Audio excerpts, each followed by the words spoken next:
અંકલેશ્વર શહેરમાં સોનાના દાગીનાની ખરીદીના બહાને ₹15 લાખની છેતરપિંડી કરવામાં આવી હોવાની ઘટના પ્રકાશમાં આવતા શહેર એ ડિવિઝન પોલીસ મથકે ગુનો નોંધાયો છે.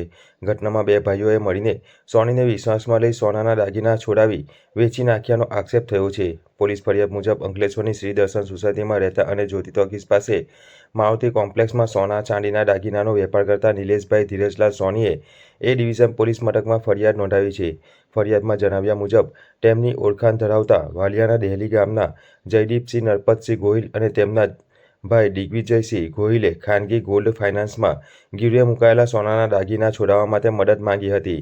બંને ભાઈઓએ દાગીના વેચવાની ખાતરી આપી નિલેશ સોની પાસેથી આરટીજીએસ તથા બેંક ટ્રાન્ઝેક્શન મારફતે કુલ ₹15 લાખ પોતાના ઓળખીતાના ખાતામાં જમા કરાવ્યા હતા.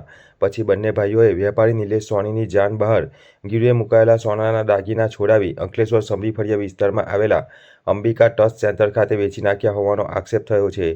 ત્યારબાદ નિલેશ સોનીએ પૈસા અથવા દાગીના માંગતા બંને ભાઈઓ દ્વારા ગાળો આપી જાનથી મારી નાખવાની ધમકી આપવામાં આવી હોવાનું ફરિયાદમાં જણાવાયું છે. આ સમગ્ર મામલે અંકલેશ્વર શહેર પોલીસ દ્વારા છેતરપિંડી, વિશ્વાસઘાત અને ધમકી સહિતની કલમો હેઠળ ગુનો નોંધી વધુ તપાસ હાથ ધરવામાં આવી છે.